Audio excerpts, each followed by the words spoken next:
Chapter 2 समस्या क्या है। राधे राधे दोस्तों, कैसे हैं आप सभी। आशा करती हूँ स्वस्थ होंगे, मस्त होंगे और बने हो मेरे साथ। आज हम बात कर रहे हैं you can heal your life के चैप्टर 2 के बारे में। आज के हमारा जो चैप्टर 2 है उसका टॉपिक है समस्या क्या है। तो समस्या क्या है में जो पहला हमारा पैराग्राफ है वो ये कि मेरा शरीर सही ढंग से कार्य नहीं करता है। मेरा जो शरीर है वो कभी कभी सही तरीके से कार्य नहीं करता है।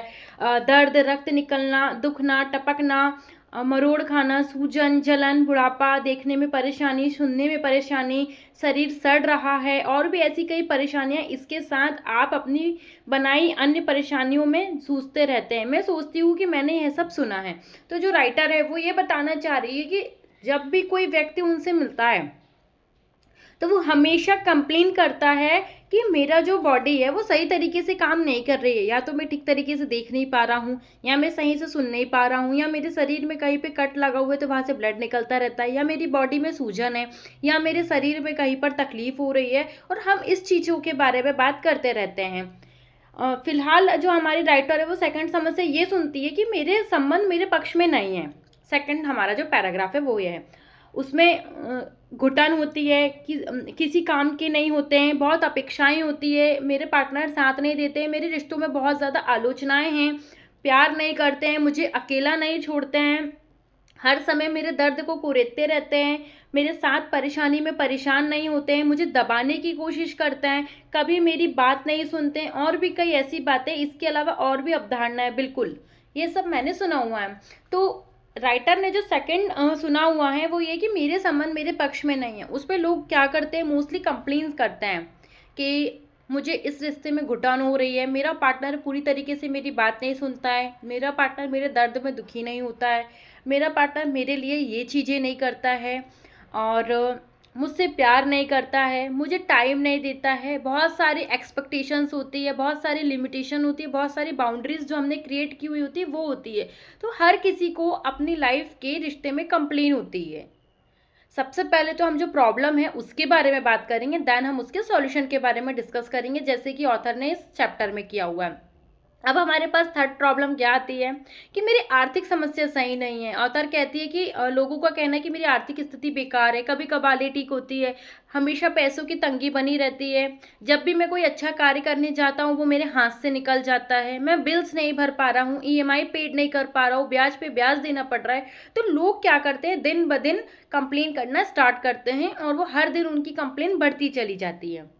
फोर्थ कहते हैं कि मेरी लाइफ बेकार है, मैं जो करना चाहता हूँ वो कभी कर ही नहीं पाता हूँ, मैं किसी को खुश नहीं रख पा रहा हूँ, मैं स्वयं नहीं जानता कि मुझे क्या करना चाहिए, मेरे पास अपने लिए कभी समय ही नहीं रहा है, मेरी ज़रूरतें और इच्छाएं कभी पूरी ही नहीं होती है, मैं केवल दूसरों के लिए ही खुश होता हूँ, मैं कभी अंतर से खुश हो ही नहीं पाता हूँ, मैं बस एक पैदान की तरह हूँ, किसी को मेरी परवाह नहीं है कि मुझे क्या करना है, मुझ में कोई काबिलियत है ही नहीं, मैं कुछ भी सहन नहीं कर सकता हूँ, मैं बस टाल मटोल करता रहता हूँ, कोई भी चीज़ मेरे काम नहीं आती है, और बहुत कुछ इसके साथ जो भी आपने अपने लिए सोचा हुआ है वो सब ऑथर ने सुना हुआ है। तो हर कोई अपने बारे में कहता है कि मैं कितना भी कोशिश करूँ बेस्ट नहीं कर पा रहा हूँ, लोग मुझसे प्यार नहीं करते हैं, किसी को भी मेरी परवाह नहीं होती है। तो ये सब जो टॉपिक्स है वो ऑथर ने लोगों की सुनी हुई है एज अ कंप्लेन के तौर पर। फिर ऑथर कहती है कि हर कोई अपनी अपनी अलग अलग समस्या से जूझ रहा है, अपने अपने विचारों को सोच रहा है, और वो उस विचारों को इतना ज़्यादा सोचते चले जाता है कि उसकी समस्याएं खत्म होने की बजाय, उसका हल निकलने की बजाय दिन ब दिन बढ़ती चली जा रही है। तो जब भी ऑथर किसी से प्रश्न पूछती है कि आपके जीवन में क्या चल रहा है, आपका स्वास्थ्य कैसा है, क्या आप अपनी परवाह करते हैं, क्या आपको कौन सा काम करना पसंद है, आपकी आर्थिक स्थिति कैसी है, आपका प्रणय जीवन कैसा है, पिछला रिश्ता कैसे समाप्त हुआ और उससे पहले का रिश्ता किस प्रकार समाप्त हुआ, आपके बचपन के बारे में बताइए। तो मैं अपने शरीर की मुद्राएं, चेहरे के हाव भाव और अधिकांश मैं उन शब्दों को सुनती हूँ। विचार और शब्द हमारे भावों अनुभवों को जन्म देते हैं। जब मैं उन्हें बात करते हुए सुनती हूँ तो सहजता से मैं उनकी समस्या के कारण समझ जाती हूँ। हमारे शब्द हमारे अंदरूनी विचारों के बारे में बताते हैं। कभी कभार उनके शब्द उनके अनुभवों से मेल नहीं खाते हैं जिसका वे वर्णन करते। फिर मैं समझ जाती हूँ या तो वे वास्तव में नहीं जानते कि क्या हो रहा है, या तो वे मुझसे झूठ बोल रहे हैं। उनमें एक शुरुआती बिंदु यह है कि वह हमारी बातें शुरू होने के लिए आधार बनता है। ऑथर के पास जब भी कोई कंप्लेंट्स लेके आता है एज अ काउंसलिंग, तो ऑथर है वो सवाल करती है कि आपकी लाइफ में क्या चल रहा है। आप खुद से सबसे पहले तो प्रश्न कीजिए, आप एक नोट पेड लीजिए, उस पर लिखिए कि आपकी लाइफ में एग्जैक्टली क्या चल रहा है। ऑनेस्टली लिखिएगा और बाजू में उसका आंसर भी लिखिएगा। आपका शरीर कैसा है, आपका अपना जीवन निर्वाह करने का तरीका कैसा है, मतलब आपकी इनकम का सोर्स क्या है, आप अपना जीवन कैसे व्यतीत करना चाहते हैं, आपको कौन सा काम पसंद है एज अ हॉबी, आपकी आर्थिक स्थिति कैसी है, आपका प्रणय जीवन कैसा है, आपका पिछला रिश्ता मतलब कि जो पास्ट रिलेशन था वो किसी से खत्म हो गया है तो वो कैसे हुआ है, और यदि आपका कोई पास्ट रिलेशन नहीं है तो आप मत लिखिएगा।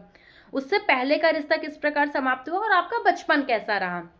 जब भी आप इस सवालों को लिखेंगे और बाजू में इसका आंसर लिखेंगे तो आप पाएंगे कि आप अपनी लाइफ में जो चीज़ चाहिए है उसकी ओर ध्यान ही नहीं दे रहे हैं, बल्कि में आप इन्हीं सवालों के बीच में उलझे पड़े हुए हैं। ऑथर ने ये भी बताया कि जब मैं लोगों से प्रश्न करती हूँ कि आप कैसे हैं और वो मुझे उसका जवाब देते हैं, तो उनके जवाब में और उनके चेहरे के हाव भाव में बहुत ज़्यादा अंतर होता है, और ऑथर समझ जाती है कि या तो सामने वाला व्यक्ति झूठ बोल रहा है कि वो ठीक है, या तो सामने वाला व्यक्ति बताना ही नहीं चाहता है कि एग्जैक्टली समस्या क्या है, या फिर वो स्वयं ही नहीं जानता है कि उसकी समस्या क्या है। कभी कभी हमसे लोग जब पूछते हैं कि आप कैसे हो, तो हम उन्हें यही जवाब देते हैं कि मैं बिल्कुल ठीक हूँ, पर असल में ठीक होना भी ठीक नहीं होना होता है। वो इसलिए क्योंकि हम हर किसी को ये नहीं बता सकते हैं कि हम ठीक नहीं हैं, पर जीवन में कुछ ऐसे भी रिश्ते होने चाहिए जिससे हम ये बात बता सके कि मैं आज ठीक नहीं हूँ।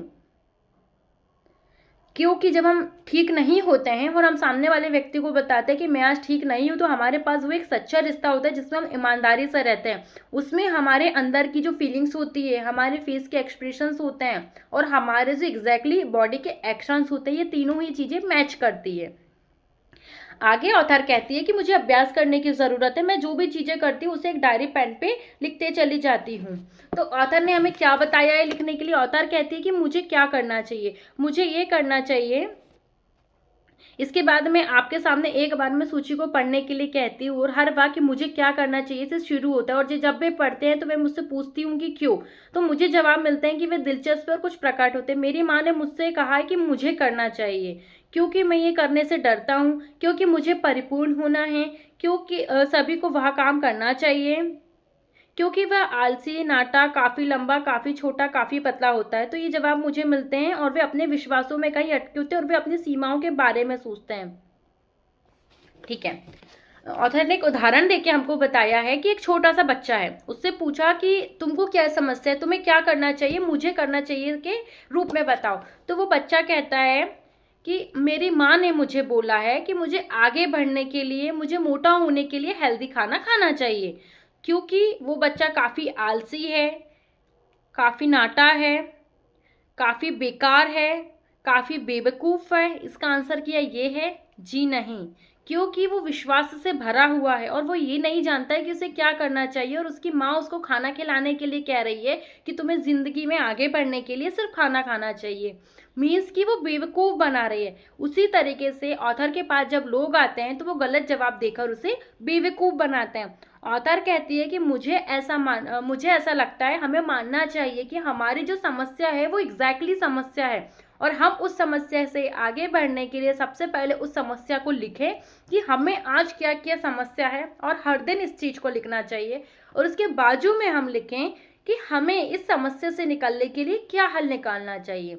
जैसे जैसे हम अपनी समस्याओं को लिखेंगे तो हम देखेंगे कि हम आधे से ज़्यादा अपनी समस्याओं को हल कर चुके हैं, और अंत में बाजू में लिखा गया समस्या का ही हमारी समस्या को हमसे दूर करने में मदद करेगा। तो राधे राधे दोस्तों, मिलते हैं अगले वीडियो में।